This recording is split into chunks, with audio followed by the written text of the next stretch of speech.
예, 제가 앞서 그 오프닝 멘트에서도 소개를 했지만 지난 10일 날 그저께예요. 이스라엘 군이 그저께인가요? 지난 10일 날 이스라엘 군이 팔레스타인 난민들의 피난처가 되어 있는 이 칸 유니스의 학교를 공격해서 29명의 팔레스타인 민간인이 사망을 하고 수십 명이 다치는 그런 일이 일어나서 지금 이스라엘을 향한 국제사회의 비난이 굉장히 많이 일어나고 있는데 어떻게 된 일입니까?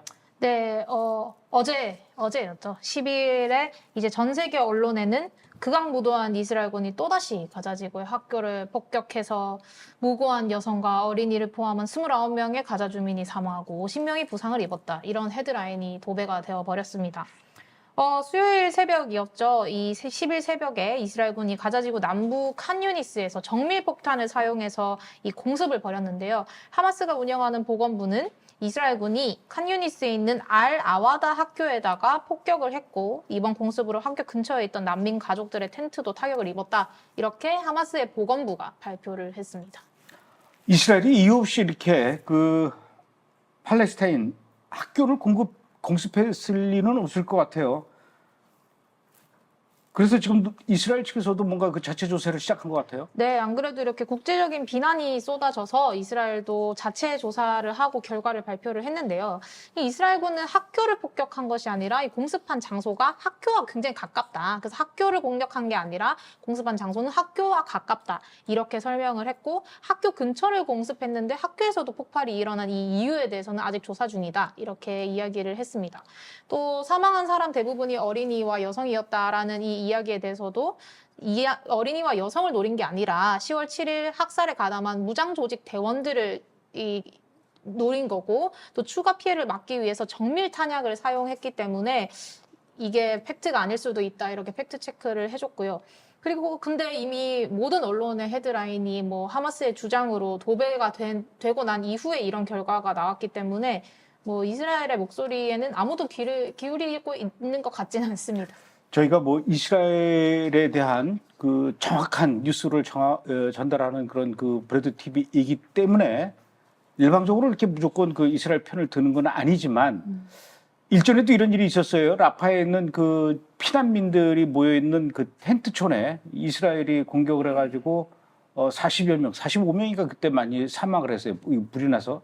그때도 사실은 그 텐트촌에 공격한 게 아니라 텐트촌에서 180m 떨어져 있는 가자지구 하마스의 군사기지를 공격했는데 그 군사기지를 공격했는데 그곳에 있던 화약이 터지면서 불꽃이 텐트로 옮겨가가지고 그때 45명이 그 사망하는 일이 있었거든요. 맞습니다. 요번에도 제가 보기에는 그 이스라엘이 그렇게 이 무모하게 국제사회로부터 비난을 충분히 받을 수 있을 만한 학교를 직접적으로 공격할 리는 없을 거고 아마도 지난번 그 라파 때 그 난민촌에 그렇게 그 이 화재가 일어났던 것처럼 요번에 그렇게 화재는 안 일어났다 하더라도 그렇게 이 학교 바로 옆에다가 하마스의 군사 시설을 만들어 놓고 이스라엘을 공습하게 되면은 그때 이 학교까지도 피해를 입게끔 피해를 안 입게 되면 하마스가 오히려 피해를 줄 수도 있는 이런 상황이 아닐까 그렇게 생각이 되는데 네. 저는 이제 뭐 저의 내피셜이긴 하지만 지금까지 하마스의 그 해왔던 패턴들을 보면은 틀리지는 않을 것 같다라는 생각이 들어요. 네. 자, 그리고 최근에 가자지구 안에서 12일 만에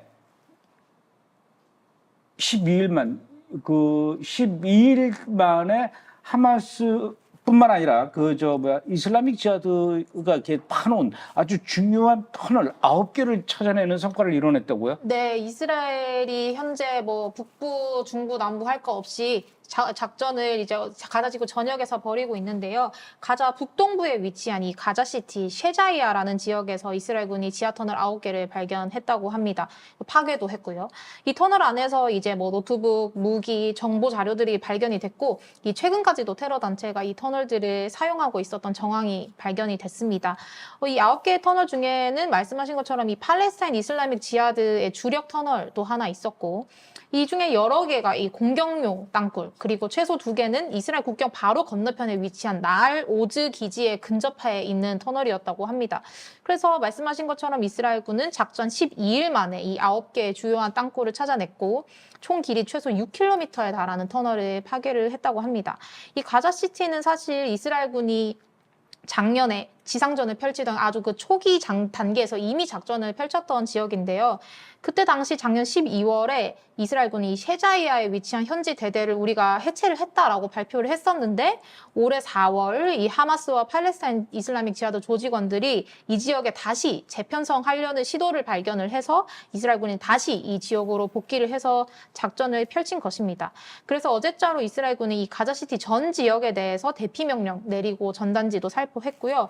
현재 가자시티에 엄청난 공습이 이뤄지고 있다고 해요. 그래서 가자 지역뿐만 아니라 인근 이스라엘 지역에서도 계속 펑펑 터지는 소리가 들릴 정도로 큰 굉음이 계속 들려오고 있다고 하는데 이렇게 큰 폭발이 이뤄지는 이유는 그 벙커버스터 폭탄, 특히 이제 지하 터널을 부수는 이 벙커버스터 폭탄을 이용해서 가자시티에 매설된 이 지하 터널들을 폭파하고 있는 작전을 벌이고 있기 때문이라고 합니다.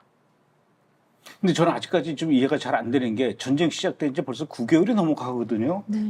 그동안 이스라엘 군이 가자지구 안에 들어가서도 그 굉장히 많은 작전들을 펼쳐왔는데 이렇게 아직까지 이렇게 가자지구의 하마스 터널이 이렇게 발견이 돼요. 더군다나 그냥 뭐 무너진 터널도 아니고 충분히 그 역할을 제대로 감당하고 있는 터널들이 이렇게 발견되는 걸로 보면 아직까지 많이 남아있다라는 것 같아요. 네, 맞습니다. 지난 9개월의 전투로 이스라엘군이 많은 터널을 파괴했다고 생각을 했지만 사실 갈 길이 아직 조금 더 남아 보입니다. 사실 남은 게 아니라 더 멀어 보입니다.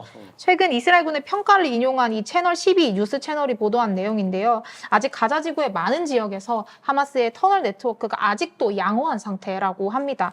이 터널들이 아직 기능이 괜찮아서 이 하마스 대원들이 터널을 통해서 이스라엘 국경에 접근하는 것도 가능하다고 하는데요.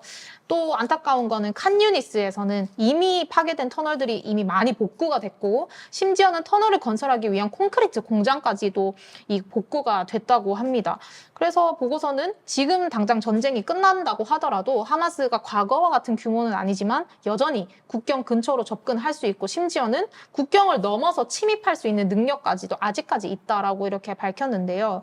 지난주에도 저희가 말씀드린 바와 같이 이 가자 지역이 정말 좁음에도 불구하고 터널이 500km 이상이 되는 길이고 이 어마어마한 길이에 터널이 매설되어 있기도 하거니와 이 지하 터널에 부비 트랩까지 설치돼 있고 인질까지 있을 수 있는 상황이기 때문에 터널을 다 해체하는 데는 9개월뿐만 아니라 수년의 시간이 걸릴 수도 있다는 분석이 나오고 있습니다.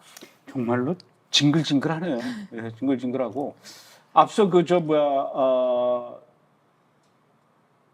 초등학교 공격했다고 지금 전 세계가 이스라엘을 향해서 이렇게 비난하고 있다라고 하는데 바로 어제 뉴스에 나왔어요. 지금 러시아가 우크라이나에 어린이 병원을 공격을 해가지고 지금 38명이 죽고 190여 명이 부상을 입는 그건 분명히 어린이 병원인 거를 알고 공격을 한 거거든요. 실수가 아니라. 그래도 러시아를 향해서 이렇게 지금 이스라엘을 향해서 비난하는 것만큼의 10분의 1도 안 하고 있다는 게 참 기가 막힌 현실입니다. 네.